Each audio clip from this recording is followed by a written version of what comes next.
All right, good morning, everybody. We're supposed to be the daf. Today's daf and Erevin is daf Chavav.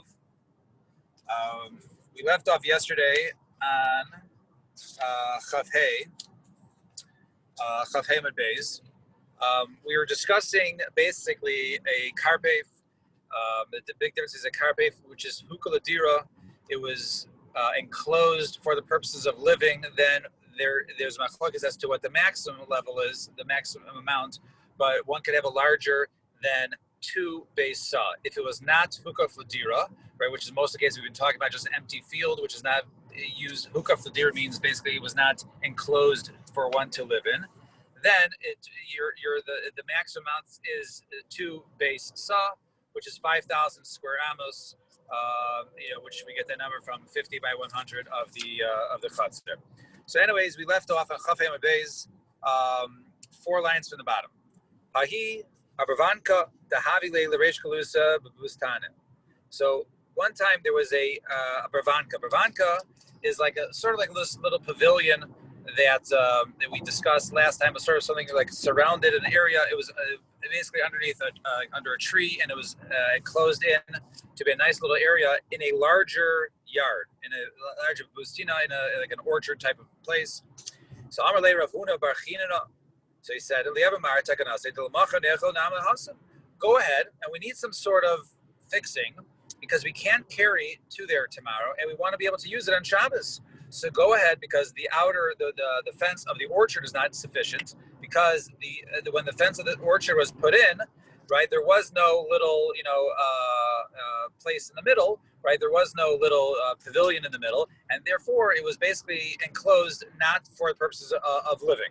So he told him, do something so tomorrow we can go ahead and carry it. So Azal Avid Kana Pachas Mishlosha. So what they do, they took a bunch of boards and they basically made a line across in order basically to leading, I guess, from the house or from the gate of the area unto that little the little hut. All right, as those of you who have the picture of the art scroll in 20, I'll just reverse it for a second. So you see, they put like the fenced in. They had like a little fences go back in within 3 tvachim, so they could say love, and basically that was a fence for them to carry it. So, however, when they put it in there, so Azal Rava, so Rava went and Shalfinu. So Rava held, no, you don't need to do that. He took them out. Shalfinu, he took them out. He says no, because the fence around the orchard was sufficient. So Azal Rav Yeshua Naktina Bibastre. So they went after him. They made sure that I guess the boards, I guess, remained, not there, like Rava, who took them away. And they said over there, so Lamachar Esvei Ravina Rava. However, the next day, Ravina had a bunch of questions for Rava, who thought it was sufficient. He goes, what about, he says, Ir Chadasha Maridin Lameshivase, the Yeshana Mechamasa, right? A new city, right? We measure from its inhabitants, those that live there, and an old city, we do it from its walls. So what is it? Is when you measure the 2,000 amos, how far? Where do you measure the 2,000 amos for Tchum Shabbos? So an Ezu Chadash Vezu Yeshana. What is something which is Chadash? Was Yeshana? Chadasha Shahukfa L'Sof Yashva. Something which is new, right? It was basically there was a wall, and then afterwards it was inhabited. Okay, but Yeshana Yashva was first inhabited, and it was L'Sof Hukfa. All right. Now, V'hainami in our case is Kahukva Ulavasov Yashva Dami. Our case is like it was surrounded. In other words, first, what came first? The fence around the orchard, and then in the end, it was Yashva. In the end, they put, that little hut or pavilion on the inside. So it was only made Hukov Deer afterwards, and therefore we, according to that svara, which we said before, is it doesn't work. In other words, the fence is not there, and it was not placed since it wasn't originally placed there for the inhabitants. Therefore, it's not really considered to be its fence. We ignore the fence there. So Amarle Rav Papa Rava. So asked Rav Papa. So he said to Rava. So he said another question. He says, "I V'Amar Rav Asi Bechitzos Ajachlal Lishmei Mechitza." That any type of walls that are put up for workers, right, in order to protect them from the sun, for shade, are not considered to be mechitzos. Since something is put up, it's not necessarily put up to protect or to enclose. Rather, it's just put up to basically, block the sun or make it a little nice. It's not considered mechitza. Right. So to over here, since there was not placed there these walls around the orchard, it was not placed there to go ahead and or the ones around the little pavilion, right? Those little walls were not placed there for living. It was just basically to create shade. Shouldn't be considered a mechitza for dira. So it's another reason why you shouldn't be able to carry in this orchard. And furthermore, another question. It says Rav Huna says mechitza asu lenachas lo shvei mechitza, right? A mechitza that was made for enjoyment, or the nachas, right? In order to place things in, right, is not considered to be a mechitza. That what happens? So Rabbi Rav Huna, he basically in the small town of Mechuza, right? They put basically these sort of enclosures, these fences were not really made to to enclose area for it to be in. Rather, really made for mishum peri the beitori, right? They did it because of these ditches for the animals, for the shorim, for the oxen, right? And is peri the beitori the mechitza asu lenachas damya, right? And basically these enclosures were basically were like for protection. It wasn't, basically sort of to, it was for them to store in these ditches the food for the animals, and it wasn't really for any other purpose. And you see over here, I have to show this picture here, as in the art scroll. So it says over here, there's, you can see the picture. So you see that, sorry about that. You see there's rows of houses, right? There's rows of houses, and those black lines that go across are in these mavui, right? Basically open areas, and there's partitions around. Now, also at the end, the mavuis are enclosed, right? At the end with these little partitions, but these really partitions are only put there to protect the, not to close off the mavui, but rather to protect these ditches with the food for the oxen. So, and those are not considered to be walls, right? So that was not considered to be something which was, was hukaf, right? And therefore they had to go ahead and make other changes for the city, right? They had to make an eruv as opposed to basically depending on those walls, because those walls are not considered to be real walls. And so, so the whole issue is really you should have had those little wooden fences. That is correct. What did you say? What? Andrew? Oh, hello. So anyway, so we say over here,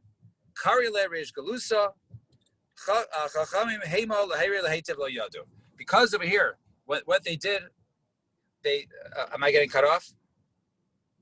No? Okay. So because of here, remember, they took out those sticks. They said, oh, you don't need those sticks. Robert said, you don't need those sticks, right? The sticks are no good, right? You don't need it because you already have the original walls. We just brought 3 kashas that show that, no.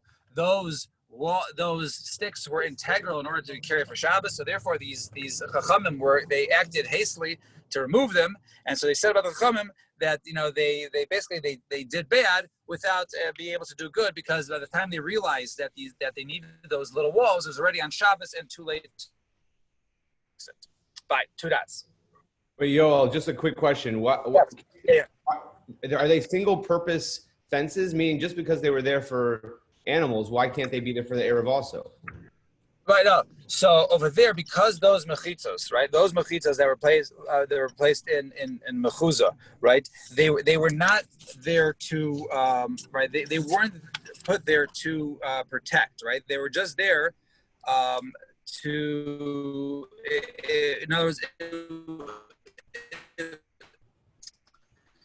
when you have a wall protect and say, that's one thing, right? But if the wall is built basically for storage, right? If it's built for storage, it's not something which is permanent. It's just something to store, and therefore these walls don't have the full functional walls. But right, the question is why is something which is, let's say you build a house for storage, right? So that over there, you're building an enclosure which can be used for storage. But these pits, right? They're not enclosed, right? They were just used for storage. So any of the walls, around it, even, the ditches that go down, right? Those, remember, if something goes down 10 tefachim, then it's also considered to be, a wall. But any of those areas over there, since it was only for storage, would not be considered a mechitza when it comes to an eruv. But yeah, it is a good question in terms of at what time, when is something considered to be a mechitza, and and when is something just considered not a mechitza, even though it is acting as a partition. That's a good question. So anyway, so the next part of the Mishnah, so we say, Amar Rabbi Shemati Rabbi Eliezer Afilu Beis Kor. So he said, if it was hukah for dira, right, then it could even be as big as a base core. All right, the base core is 30 sa, right, which is planted. So however, our Mishnah is not like Chananya. Why? The tiny we learn the price of Chananya. He says 40 sa, right? 40 is different than 30. So one says 40, one says 30. Kistaria shel melech, just like basically a mansion or a palace of a king. And Amar Rabbi Yochanan Shnei Migrei Chadarsha. Both the darshan the same pasuk. Shnei the pasuk says, "Vayi Yishayahu lo yotza chatzer hatichayna." And it was in Yishayahu when he was leaving, he didn't go out all the way. He didn't make it out through the middle chatzer, right? The chatzer hatichayna.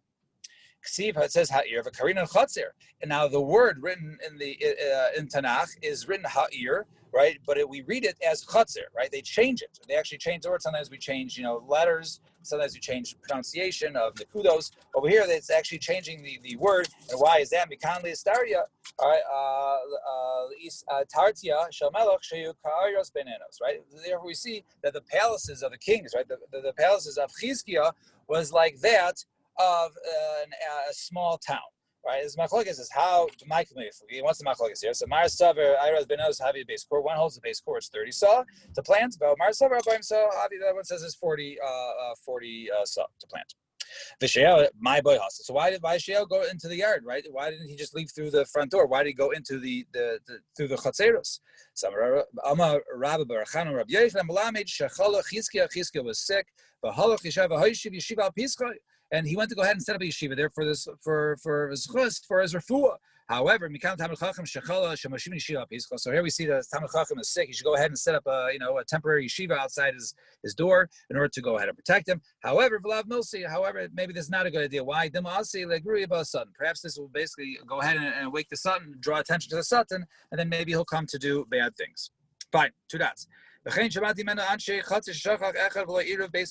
he said, new case, right? We talked about a case of basically someone is part of a bunch of houses attached to a chatzir, so they all make an eruv. Now, the way that an eruv basically works is basically everyone gives permission to everyone else basically that his house is like their house, and therefore his rishus in the chatzir is also, they all share the same rishuyah, the rishuyas in the chatzir, and therefore they can go ahead and carry from the houses into the chatzeros.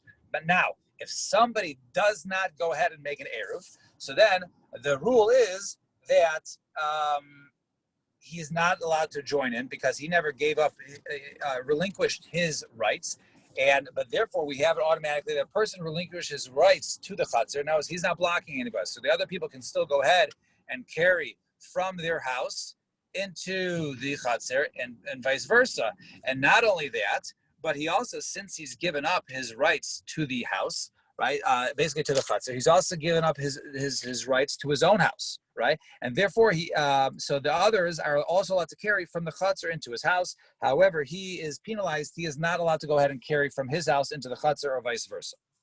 So that was what he said in the Mishnah. So the Gemara says, we have another Mishnah that says, no, that not only is his house, he's not going to go carry from his house into the chatzar if he didn't turn the eruv, but even others can carry from his house into the chatzar or vice versa. So Rav Huna, Rav Yoshua, Rav Sheish loikash. It's not a contradiction. It's machlokes. Ha Rav Eliezer, v'ha Rabbana. This is machlokes between Rav Eliezer and Rabbana on this exact nekuda, and we're going to explain.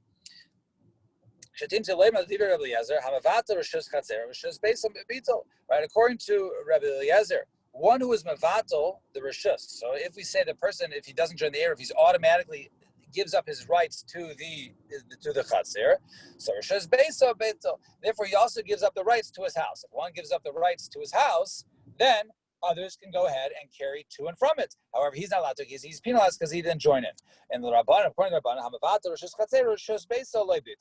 according to the Rabban, if we make somebody basically be vatal his rights to the chatzir, nevertheless, he doesn't go ahead and be mevatel his rights to his own house. Now, Amar Rechava, Ana Rav Huna Bar China Targimina Nitzricha. So he says no. So says Rechava. So I and Rav Huna Bar China, they explain Nitzricha Elo L'Chamisha Shesher B'Chatzrecha. Now we're talking about 5 people who lived in one yard. The Shachachem Havla Eruv, and one of them forgot to not make an Eruv. So these Rabbi Eliezer, according to Rabbi Eliezer, Kshemuvatzel Rishus. So when he's giving up his rights to his Rishus, so Ein Tzarich Levatzel L'Kol Echad V'Echad. He doesn't need to go ahead and be mevatel his rights to each and every one. In other words, that's it's automatically assumed, right, that he gives up the right. He's a good-hearted, and therefore he gives up his rights for each and every one, and therefore each and every one can go ahead and carry to and from his house. Right, when he's mevatel his rishus, right, then he has to go ahead and mevatel his rishus. You can use my house, and you can use my house, and you can use my house, and you can use my house. So in other words, each one, a person is not generous with giving up his rights, and that's basically the end of the nakuda. Rabbi Yosef said a person is generous with giving up his rights, and the Rabbanan says he's not. So come on, Azah Tanya, and who said taught that which we learn in the Brisa? If 5 people lived in a yard and one of them forgot, he did not make an eruv. So when he's mevatel his rishus, then ein sarich levatel rishus kol echad v'echad. He does not have to go ahead and be mevatel his rishus to each and every one. So who is that like? Come on, Rabbi Eliezer. That's Rabbi Eliezer holds that a person is basically very generous with being mevatel his rishus. And Rav Kana Masniach, that was Rav Kana's version. And Rav Yomi Masniach, he also had a very similar version. But the slight difference is, come on, who does this go like this? So 5 people lived it, they shared a chatzir, and one of them forgot not to join the Eruv. So therefore, when we say that he basically gave up his rights, he doesn't have to give up rishus to each and every one. Come on, who is that like? That is, so he says, who is that like? That's so Rav Huna Bar Yehuda Rav Sheshes. Come on, Rabbi Eliezer. That's of course like Rabbi Eliezer, because Rabbi Eliezer says, remember, a person's very generous with giving up his rights, and therefore he gave up his rights towards each and every one.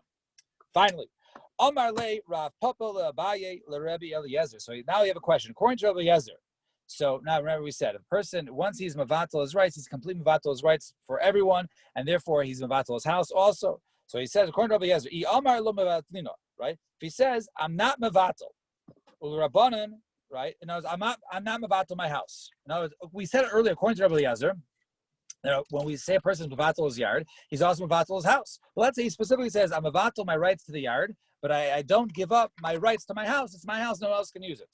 But then if he's mevatel, if he says, I'm mevatel, right? Or according to Rabbi Eliezer, if he says, I'm not mevatel, in other words, I don't give up my rights. And according to the Rabbanan, Omar mevatel am I? Or according to Rabbanan, if he's mevatel, what's halacha there? So now the Gemara is going to explain the question. So Talmud Rabbi Eliezer Mishum Diksavar, is it the reason why which I basically just explained the first half, which is Hamavat Rishus Chatzer Rishus Besa Beetle. A person's mevatel is the Chatzer, he's also mevatel his house's rights. V'hai Amar Anal Mavatina, and now he says I'm not mevatel. So since he's not mevatel, so therefore it would be mevatel. Oh Dilma, or we would say maybe Talmud Rabbi Eliezer Mishum Debayis Beloy Chatzer Lo Avdin Inshi Dedari. A person would not have a house without a Chatzer.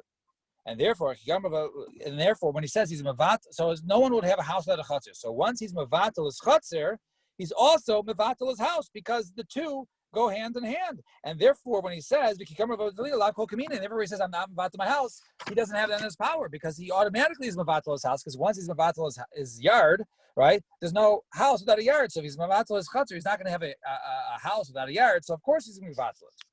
And Afagav Damar Diary Lav Kluma Kamar. Anybody says, no, I'm going to still live here. It doesn't mean anything. And that was the question according to Rabbi Yaz. And according to Rabban, it's the opposite. The Rabban say normally he's not mevatel, but he says, okay, I'm mevatel my house. So he said, Tamad Rabban Mishum Duksavri Hamavatel Rishus Chatzero Batel Lo Bitel. Normally a person does it, we can't assume he's going to be mevatel, but if he says Vai Omar Vahai Omar Mevatlino, and here he says he's going to be mevatel it. So therefore it works, right? He does give up his rights to his house because he said it. Oh, Dilma, perhaps Tamad Rabban Mishum Deloy Avid Inchi the Masalik Nafshe Legamri Base Chatzer. No one is going to go ahead and completely give up his rights to his house and his yard. or to his house, and therefore, when he says he's mevatel his house, in order for he's not going to give up his rights, so he basically to be a guest in his own house, right? And when he says I'm mevatel my house, right, everyone can use my house, he doesn't really mean it. So what's the answer? If he does reveal it, that even though we assume one thing, but if he does reveal it, the other, if he does say it, then we follow his words, and basically a person will, according to Rabbi Yezer, a person would have a house without a yard, and according to Rabbanan, a person might even, give up his rights to both his house and his chatzir. And finally, we had the last thing of Rabbi Loi. A person can fill using our kavlin on Pesach as mora because it's bitter. So my our kavlin, or as our kavlin, Samrish Lakish, Atzabsa Charuziasa, right? That's basically the vines around a palm tree. I guess those are very bitter, and those can be used as maror. And we'll stop here. Hadjin Allah, Aisin, Pasin, Mazel Tov on finishing the second pair of Maseches Eruvin, right? It's very difficult. Mazel Tov. And then the Kassens can go ahead and hit it. Everyone have a wonderful Shabbos. Mazel Tov. And we'll see Where the Kassens? on Sunday. It's Sunday. Yeah, I'm gonna take it. What's up today?